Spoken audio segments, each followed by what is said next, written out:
이번 시간에는 사랑이 과연 만병통치약인지에 대해서 생각해 보도록 하겠습니다. 근세 철학자 프란시스 베이컨은 인간 본성 중에는 남을 사랑하려는 은밀한 성향이 있다고 하였습니다. 이것은 사회적 동물이 갖는 특성이며 사람은 사랑 없이는 살 수 없는 가냘픈 존재라는 것을 말하는 것입니다. 그래서 사람들은 항상 사랑을 갈구하고 사랑이 없으면 왠지 허전하고 고독하여 비참한 생각까지 들기도 합니다. 특히 자녀들은 부모의 사랑을 먹고 자라고 부모들의 사랑 없이는 절대로 성장할 수 없습니다. 그런데 문제는 마치 사랑을 만병통치약이라고 생각하는 데 있다고 생각합니다. 사랑은 인간에 필요한 감정이지만 결코 이성적인 것이 아닙니다. 오히려 사랑이 맹목적일 때 이성과 정의와 대립각을 세울 때가 많습니다. 사랑 감정이 비이성적일 때 오는 비틀어진 사랑이나 맹목적 사랑은 파멸을 몰고 오는 경우가 많습니다. 자식에 대한 지나친 사랑도 불행의 씨앗이 됩니다. 망나니도 부모의 입장에서는 예뻐 보이는 법입니다. 그래서 사랑에 취한 부모들은 사랑의 감정에 북받친 나머지 자식이 잘못을 했어도 나무라지 않고 감싸기에 급급합니다. 왜 그럴까요?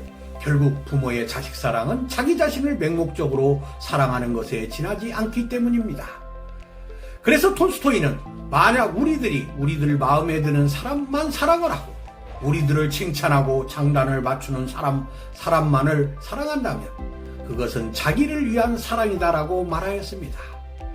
허나 어릴 때 자식들의 잘못을 방치한 부모가 훗날 자식을 큰 범죄자로 만든다는 사실을 기억해야 할 것입니다. 그래서 공자는 진정한 사랑이란 선악과 정사를 구별하는 사랑이라고 하였습니다. 분별력을 상실한 사랑은 엄밀한 의미에서 사랑이 아니라는 것이죠. 자식의 장래를 생각한다면 지나친 사랑보다는 잘못된 길을 가지 않도록 때로는 엄히 다스리는 편이 자라나는 자식을 위해서도 훨씬 낫지 않을까 생각합니다. 또한 억세게 강한 아버지와 자상하고 인자한 어머니는 유태인 부부의 이상적인 모습이라고 하는데 이것의 의미는 무엇일까요? 성장하는 데 있어 연약한 자신을 보호하기 위해 사랑도 필요하지만 경쟁에서 살아남게 하려면 때로는 강하게 키워야 하지 않을까요? 살아가면서 역경과 난관을 돌파하기 위해 스스로 어려움을 헤쳐나갈 수 있게 돌처럼 단단하게 키울 필요가 있다고 생각합니다. 자식을 위해 최고로 좋은 음식만 먹게 할 것이 아니라 때로는 먹기 거북한 거친 음식도 먹게 해야 하는 것입니다. 그렇지만 너무 엄격하게 하면 일탈할 수 있기 때문에 아버지의 강함과 어머니의 부드러움을 병행해야 합니다. 그래서 탈무드에는 자식이 어릴 때에는 엄히 가르쳐야 하지만 그렇다고 자식이 두려움을 느낄 정도로 가르치는 것은 옳지 못하다라고 하였습니다. 게다가 사랑은 실천하기도 어렵습니다. 과연 누가 내 이웃을 자신처럼 사랑할 수 있을까요? 말은 쉽지만 실천하기는 불가능합니다.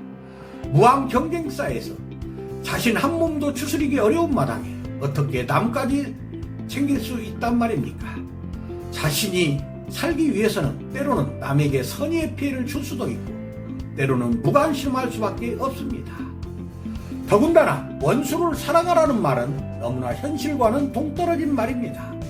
니체 말대로 인간의 본성과는 맞지 않을 뿐더러 그 말대로 했다가는 자칫 목숨을 잃을 수 있기 때문입니다.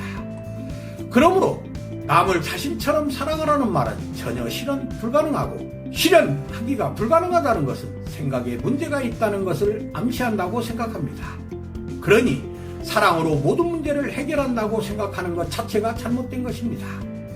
그래서 철저하게 기독교인인 칼 힐티도 모든 인간관계를 사랑으로 풀 수 없음을 다음과 같이 말하고 있습니다. 사랑이라고 하는 것은 사람을 기만하게 일수이며 또한 때때로 실천하기 어려운 말이다. 모든 인간을 참되게 사랑하려고 하는 것은 전혀 불가능한 이야기이고 그것은 심한 환멸과 결국에는 염세주의로 이끌 뿐이다. 감사합니다.